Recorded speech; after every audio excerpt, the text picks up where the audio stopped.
Welcome to Panther Sports, your one-stop shop for all things athletic at High Point University. I'm your host, Travis Woody.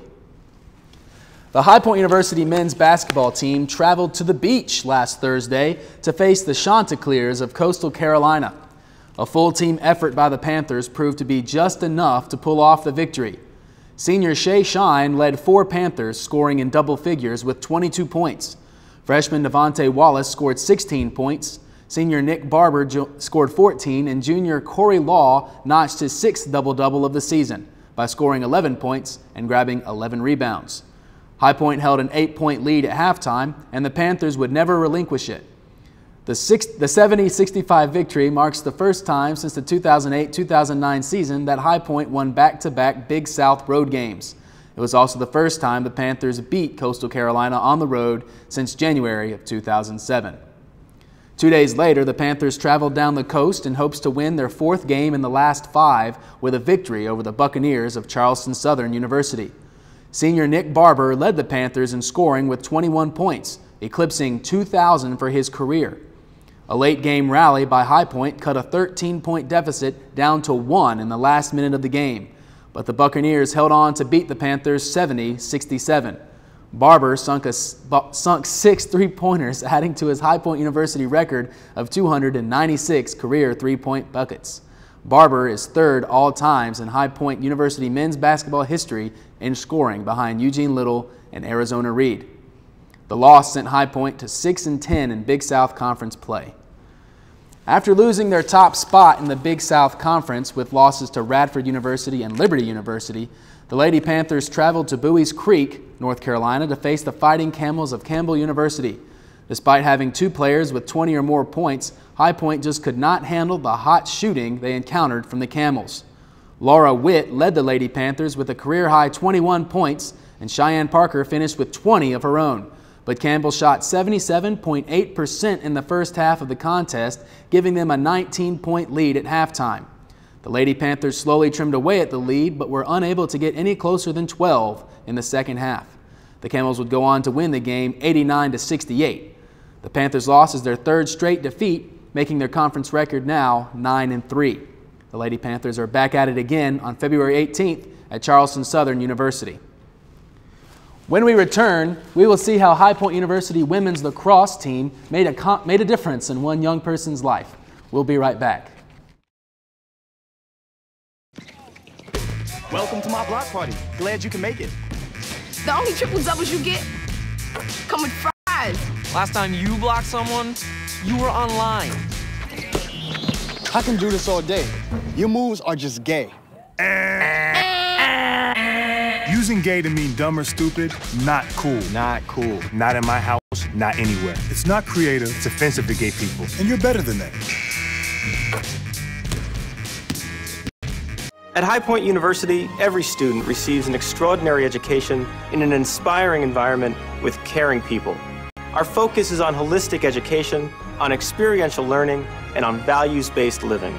The university has been transformed with dozens of new buildings on a beautiful 300-acre campus. With rigorous academics and stellar faculty, we're preparing students to excel in a competitive, demanding global marketplace. That's High Point University. Extraordinary.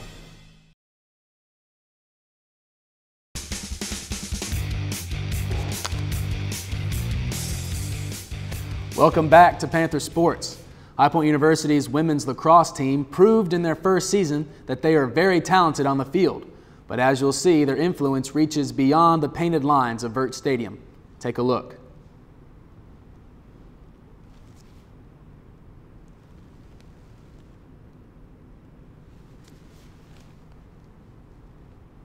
Players of the High Point women's lacrosse team used to describe Mason Lavick, a boy from Winston-Salem that the team adopted through the Friends of Jacqueline Foundation.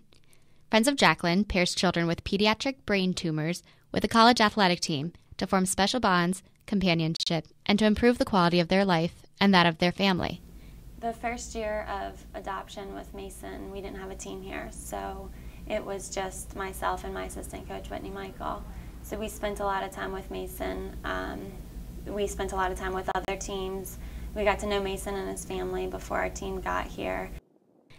Sadly, Mason lost his battle to anaplastic ganglioglioma, a rare form of brain cancer, on September 6, 2011, at the age of 9. The lacrosse team is dedicating their upcoming spring season to Mason. So, I know that every single game is going to, be in remembrance of him, and yeah. Mason played a significant position on the team during their inaugural season at High Point. I learned from Mason that you're never guaranteed tomorrow, and just when you think things are bad, they're not as bad as they could be, so you just have to stay positive and keep pushing, because there's always someone out there that's less fortunate than you. The High Point University women's lacrosse team went on to win the National Lacrosse Conference Championship in their first official season. The January 2012 issue of Lacrosse magazine featured the High Point University women's lacrosse team. The article highlights the Panthers' 2011 success and goals for the future. Head coach Lindsey Boswell and a few key players were interviewed in the article. Looking to pick up right where they left off last season, the women's lacrosse team hosted the Naval Academy at Vert Stadium this past Saturday. Though the Panthers gained an early lead, it was the midshipmen of Navy who entered halftime with a 7-4 lead.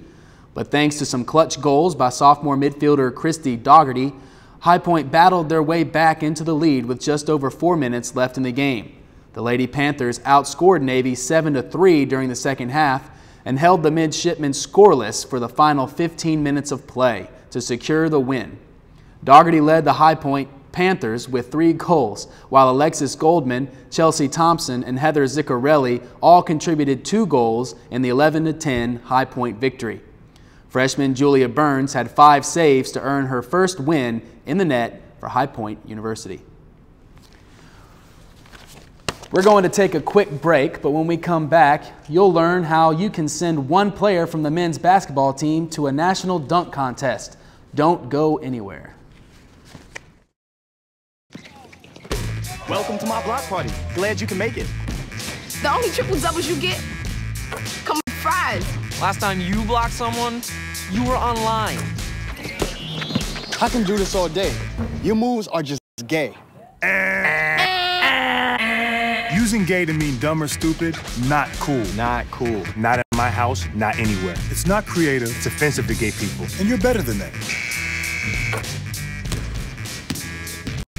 At High Point University, every student receives an extraordinary education in an inspiring environment with caring people. Our focus is on holistic education, on experiential learning, and on values-based living.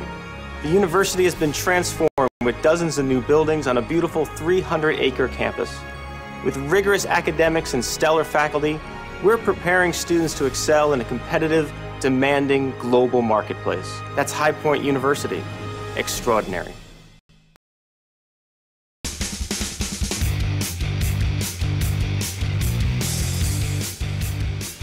Before the break, we mentioned that you, the student body of High Point University, can vote for one of the Panthers to represent High Point in the Dark Horse Dunker competition, which pits 16 under-the-radar players to participate in the Denny's Slam Dunk competition at the State Farm College Slam Dunk and Three-Point Championships in New Orleans on March 29th.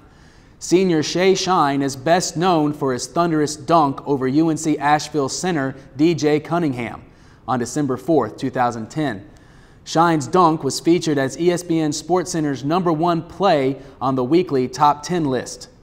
To vote for Shay, log on to www.facebook.com/collegeslam. Like the page and then click the Vote Now button to see your choices. Each person can vote once per day for your favorite dunker. We need your help to send Shay Shine to the finals. Just announced yesterday, freshman Devontae Wallace has been named the Big South Basketball Freshman of the Week.